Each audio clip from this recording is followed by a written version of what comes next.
Let's go!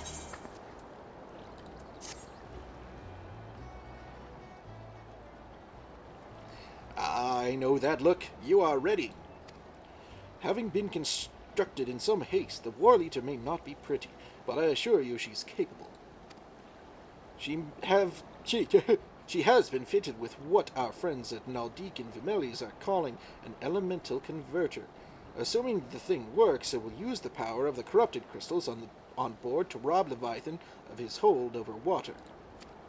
Depending on how the battle unfolds, you may well need to activate the device manually. Keep that in mind.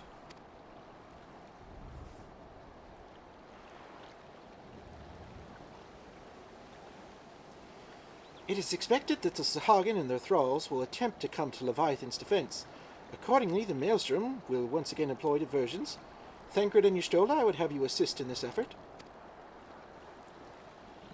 If it is to fulfill its purpose, your diversionary force must not want for numbers. By your leave, I too would volunteer my blade.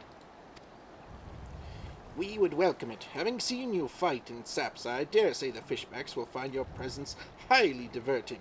Thancred and Y'shtola, if you would join the third levy, and Lady Ugiri the fifth.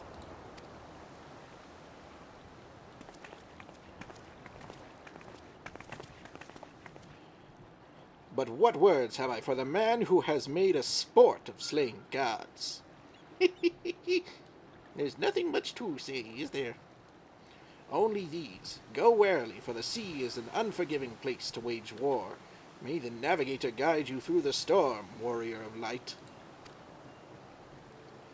I would echo the Admiral's sentiments, and add a few words of mine own. Know that we all have the utmost faith in you, Elder. May the crystal bless and keep you.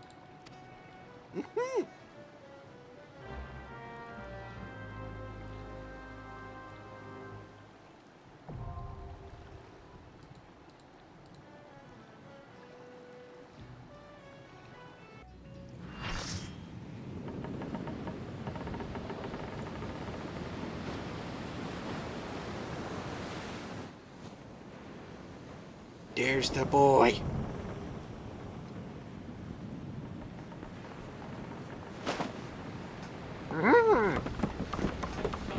All hands on deck.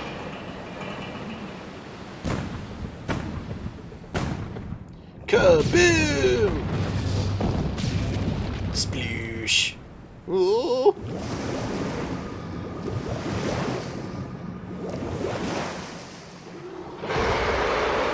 Leviathan used Bubble Beam.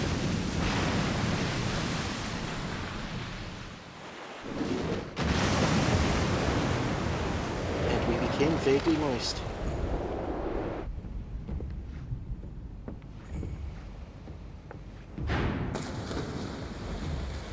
Yep, here we go.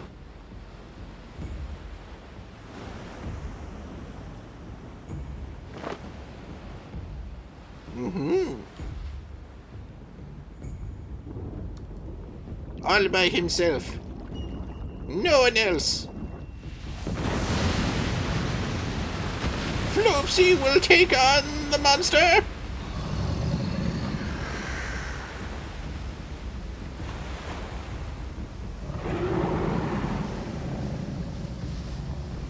Oh, he do a whole ribbon.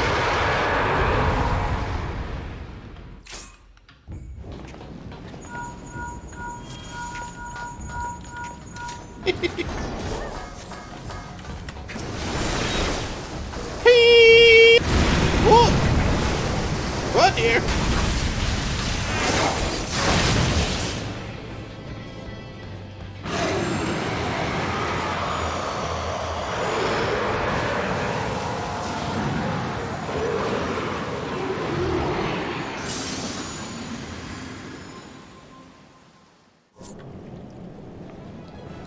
We did it! Well, that was fun. Floopsy's back. Knowing the urgency of your business, I thought it best to refrain from making conversation during your past few visits, but today I will permit myself with a few words. Ahem! I feel truly privileged to have had the honor of admitting a hero such as you. You are an inspiration to us all, sir, and on that note, the Admiral awaits you in the command room. Wink. Oh-ho! Sir? Gosh.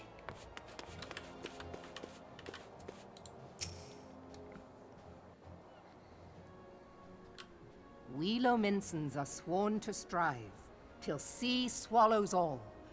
And swallow all it would have, had Leviathan prevailed. That we still strive now, we owe in no small part to you. Not for the first time, you have delivered Limsa Lominsa from the wrath of a primal. Never has our nation known a stouter ally. Stout? We'll let that one slide.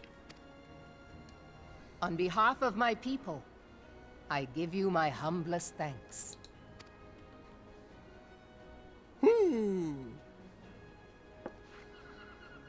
'Tis meet that I give thanks to old Mistbeard, too, for his fine solution.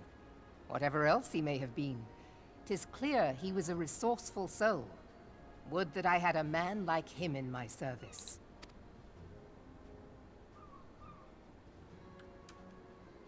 Before I set foot in these lands, I had no inkling that the people of Eorzea contended with such mighty foes. Suffice it to say, their existence came as something of a shock, as did the idea that they could be defeated. This experience has served to remind me of the vastness of the world, and the boundless potential of man. Though I am but a refugee in this realm, I would fain be of use to you in your fight. Know that I am tutored in one of the foremost combat arts of the Far East. It may seem outlandish to the Eorzean eye, but should any of your people care to learn, I would be pleased to initiate them. And I will see to it that they are grateful. I have no doubt that your knowledge and skills will serve us well. Besides, your art is not so outlandish as you think. Would you not agree, Master Thancred? Naught escapes your searching eye, Admiral. Few are privy to this information, but Limsa Lominsa is home to a certain secret fraternity. Its members are trained in a form of combat not unlike your own. By my judgment, it should not be beyond such individuals to adapt to the techniques I witnessed you employing with such admirable deftness. I am heartened to hear this. I too noted a kinship between your style and mine own, though it seemed to me that you fought differently in the beginning. I suppose I did. What can I say? I'm a man of many talents. Or he just wanted to show off from Infilia. Though you may labor to believe it, Thancred was once something of a scoundrel who fraternized with the criminal class in these parts. Yestola! You jest, of course. But for a chance encounter with Alphino's grandsire, he might never have left Limsa Lominsa, or received an education in Sharlayan, or taken up his post in Uldar, which is where he trained in the blade, lest you wonder. Minfilia, please! It would seem there is more to you than meets the eye, Master Thancred. Lady Yugiri, I am told that you and yours came to Eorzea seeking permanent resettlement, and that many domins have since been engaged as frontier hands at Revenant's Toll. Moderna is many things, but a place of refuge it is not. Know that I would like nothing better than to furnish your people with a new home here on Lominsan soil. Alas, racked by instability as we are, our nation is in no fit state to take you in. Yet I'll not have it said that we turned a blind eye to your suffering. Until such time as we can do more, I pledge to send provisions. We are in your debt, Admiral. I realize that it scarce qualifies as repayment, but if it please you, I shall set about sharing my martial knowledge with your people at once.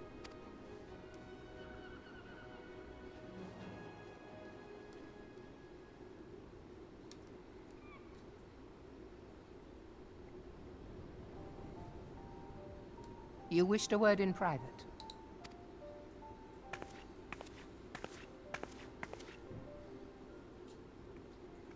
The better not to spoil the festive mood. History repeats itself, Admiral. As the kobolds did before them, the Sahagin resorted to summoning their god over a territorial feud. They acted in self-preservation. It may be that the Sahagin initiated this particular clash, but how it begins does not interest me so much as how it ends.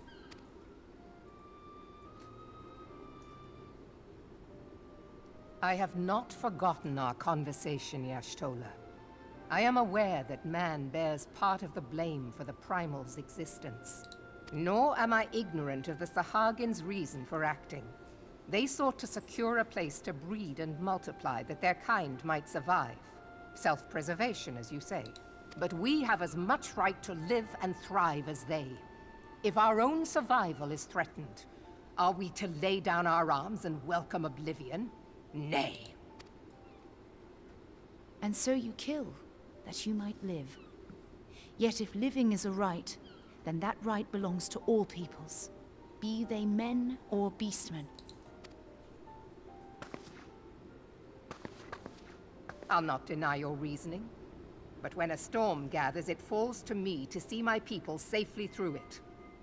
That is my duty, and I shall do it.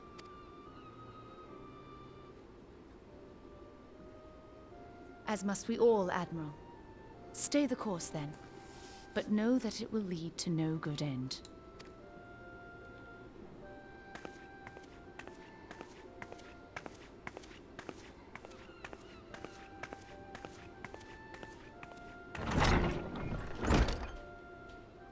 Man has ever put himself first and foremost. To justify his actions, he clads himself in the armor of righteousness, though it be a fancy of his own making. In this, mayhap the Garleans and we Domans are not so different.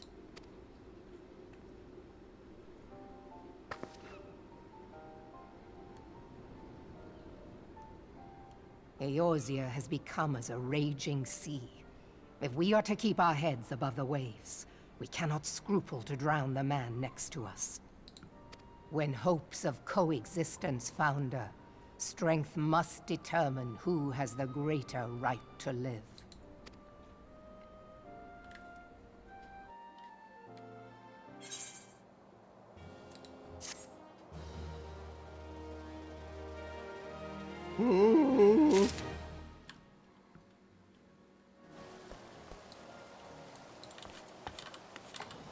Xanthale? You dog, you. The Admiral has informed me of the arrangement. I have in my keeping a letter of introduction for Lady Yugiri. The south stands a gate leading to a pier of smaller fishing vessels. Look for an inconspicuous Hurrian man there and present the letter to him. He serves as a gatekeep of sorts. Now, before you go, I am obliged to remind you that members of the fraternity to which you would be introduced abide in the shadows of Lominsan society. They value their independence more highly than pirates, and are united by a bond stronger than mithril. To wit, they are invariably wary of new faces. Though it be penned by the Admiral herself, mere words on parchment will get you only so far into their confidence. You must work for every ounce of trust they place in you. But here's the letter. Go to the aforementioned place and show it to the aforementioned men.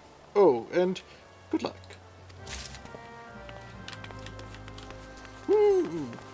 If we should want to become a ninja. But for now, Floopsy studies the blade. Inconspicuous man. Got business with me, venturer.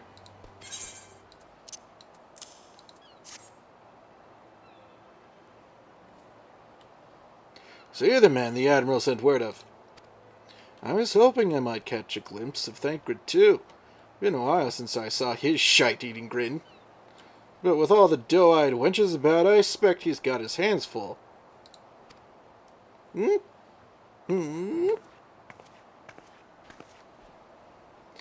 Ah, and you must be the Far Easterner that Merlib says wants to train with us. Welcome to Limsa, my lady.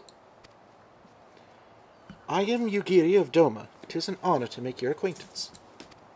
I must confess, when I first learned of your organization, I had certain preconceptions as to the nature of your membership, it would seem I was mistaken.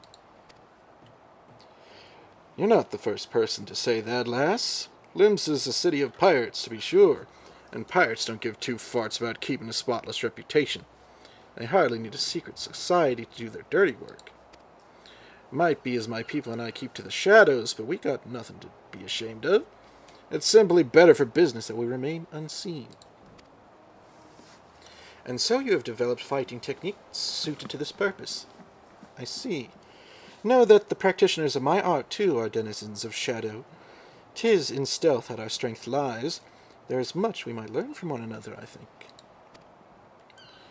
Then what in the seven hells are we waiting for? If you'd come with us, you Gary of two what's-it, we can get acquainted in more private surrounds.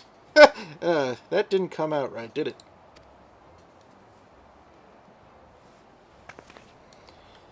Master Elder, I shall remain with these people for a time that I might study their ways. Though I am loath to be separated from my countrymen, I take solace in the knowledge that they are in the best of hands. You have been a true friend to us Domans. No words would suffice to express my gratitude. Ere long I hope to begin imparting my martial knowledge to the people of Eorzea. When that time comes, it would be my honor to welcome you as a student. Floopsy will consider.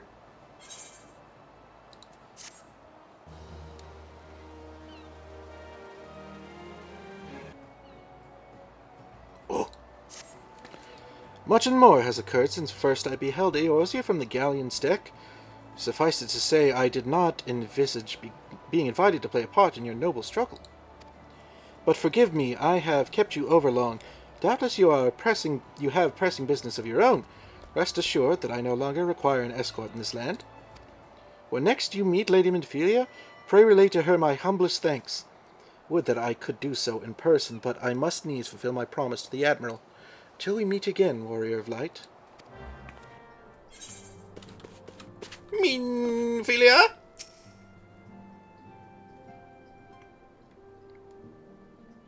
I have been reflecting upon the events which took place during our visit to Vilbrand. If you have a moment, I would share my conclusions with you. Please, bear with me. Okay.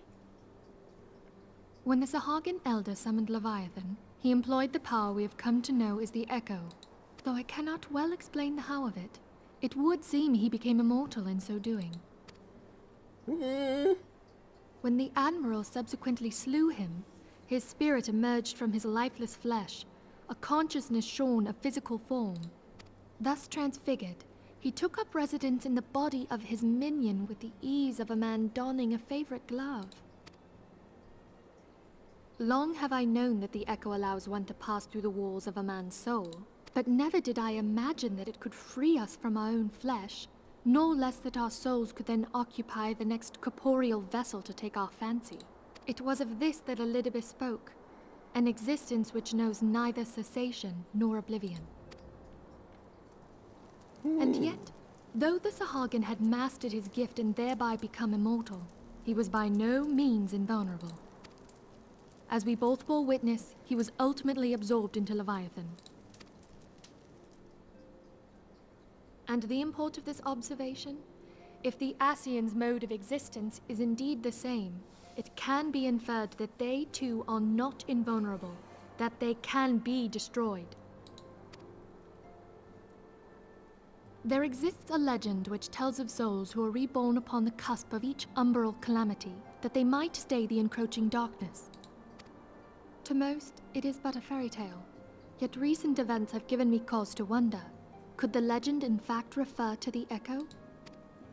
Much and more yet remains unknown, but I am confident that all will become clear in time. For the present, however, what matters is that the key to defeating the Ascians may at last be within sight. With Urianger's aid, it is my hope that I shall fathom this matter ere long. Speak of the devil? Oh, I was just about to send for you, my friend. Is Artemis? Grave tidings from the Sharlayan motherland, my lady. It doth concern our distant allies, the students of Baldessian.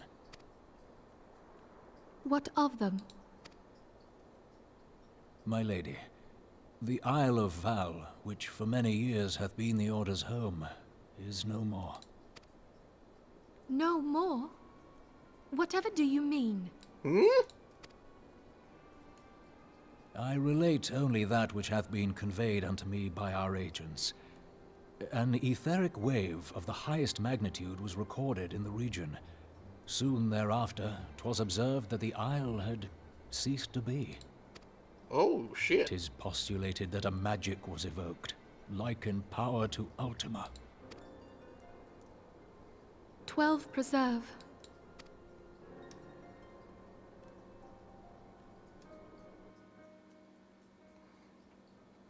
So they got nuked? If there are no other matters, I move that today's meeting be adjourned. He gives me nightmares.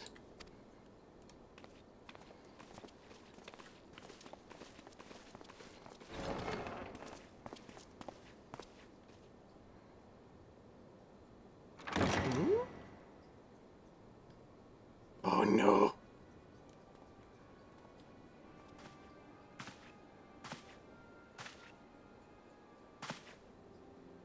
It is done, my lord.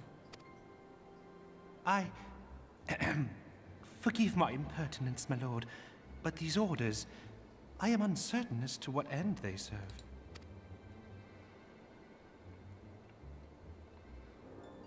Revolution. Oh. Uh-oh.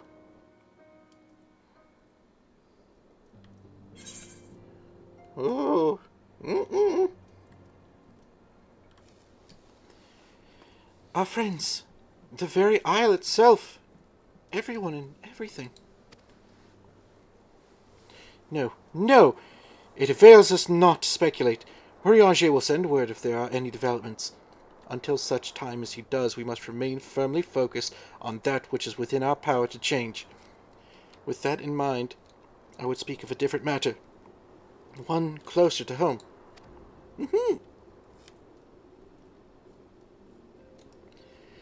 It concerns etheric fluctuations, which we had previously attributed to good King Moggelmog the 12th. That the king is no more is a blessing for which we have you to thank. Yet all is not well in the Twelveswood. Our latest readings reveal an ongoing etheric disturbance of considerable magnitude. They may even suggest the presence of a primal. Needless to say, the mere possibility warrants immediate investigation, and I would have you... Acelia? I do not wish to interrupt, but we have a problem. What manner of problem? A band of refugees hailing from Uldar this time are come to Revenant's Toll seeking asylum. It would seem they expect us to afford them the same treatment we gave the Domans. At present they are in the 7th heaven awaiting formal response. I see. Mayhap this was to be expected. I shall meet them at once. Acelia, you know full well we haven't the resources to accommodate many more people. Consider what will happen if you do this. Word will spread and more will follow. Your opinion is duly noted, but I will hear their suit.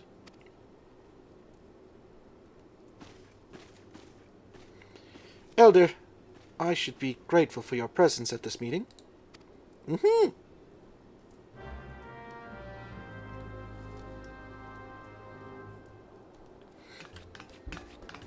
Does Floopsy need to kick an ass?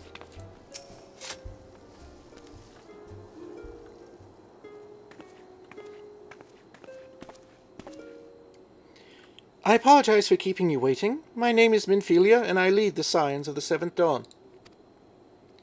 12 be praised, it is you! We're ready and willing to work, same as the Domans. Just give us a task and we'll see it done. Pray, calm yourselves. I appreciate your enthusiasm, but I know naught of your situation. Beg your pardon, Antecedent. I ain't so good with words. We've been living off the scraps of Uldar for years now, trying to piece together a life to replace the one what got took. They say there's work, but there's not for an honest man. Not as wouldn't sully his soul sooner than his palms that he rode. The flames do what they can for us, of course, but it ain't near enough. And it's only getting worse. When the calamity brought us to our knees, those rich bastards in the city didn't help us. They climbed on our backs. I don't pretend to be clever, but even I can see what's coming. I knew we had to run. The only question was where. Then it came to me. Revenant's Toll! I mean, you took them foreigners in, didn't you? So surely you do the same for us.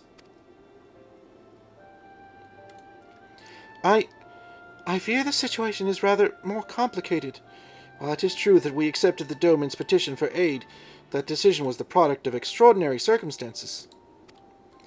I sympathize deeply with your plight, but pray understand that it is not possible for an organization of our means to aid all who have been affected by the calamity. And so it is with great regret that I must deny your request. But we've nowhere else to go! You're turning your back on us! If I might have a word? Tataru, is aught amiss? Ill tidings from Uldar, my lady. Alphino has been wounded. What?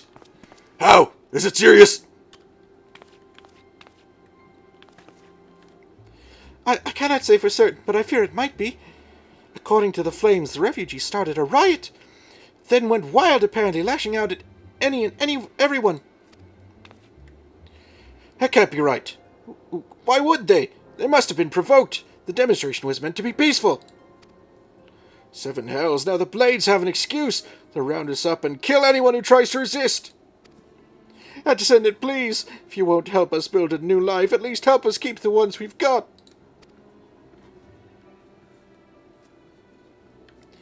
My lady? We're not the ones to stand idly by and watch innocents suffer. However, until we know more of the circumstances surrounding this riot, I am not certain of what aid, if any, we can provide. If the authorities determine that the refugees attacked without provocation, then those responsible will have to answer for their actions. How can you be so blind? Find Alphino, and quickly. If he is in danger, or worse, I would have you and none other by his side. Thank you. Pray not concern yourself with the matter we were discussing earlier. Ida and Papalima will see to it. Alphino is being treated at the Hourglass. Hurry, Elder.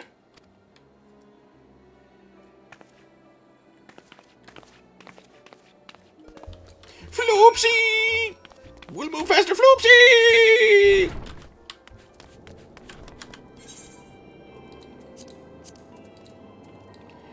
Thanaline.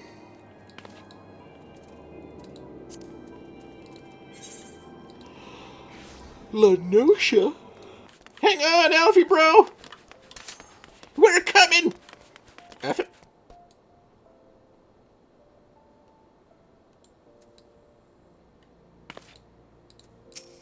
Yup.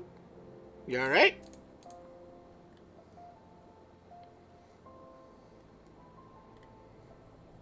Hey! Come, you must have gathered by now that Tataru is given to exaggeration. As you can see, I am quite well. Uldar, on the other hand, is not. This riot was anything but an isolated incident. There is a restlessness in the air. Tensions long simmering are at last threatening to boil over.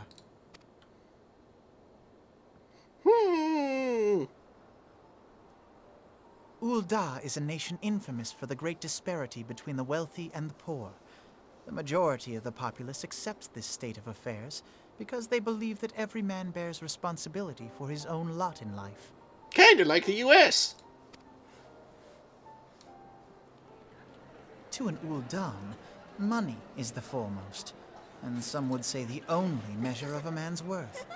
Small wonder that the wealthiest wield the greatest influence. So where do the refugees fit into this social hierarchy? What place is there for those who fled Alamigo and the destruction of the calamity? Plainly, there is none. They have no wealth, no power, and no worth. To the Uldan way of thinking, they may as well not exist. Yep, sounds Choosing like the to U.S. ignore their existence, however, is patently not an option. General Rauban and the Sultana understand this, which is why they ordered the Immortal Flames to provide the refugees aid and succor. Yet none would dispute that the expenses incurred by this policy grow by the day, with no end in sight. This has prompted more and more Uldans to question their obligation to aid these worthless wanderers. While more and more refugees have come to resent their treatment at the hands of the sneering citizenry. Mm-hmm.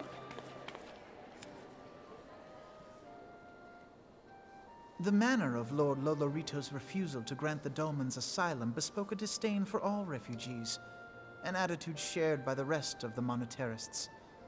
And you may be sure they make no effort to conceal their opinions. It was only a matter of time before the refugees united in protest, nor is it any surprise that some among them would ultimately resort to violence. Time the fat cats had a heart attack, am I right?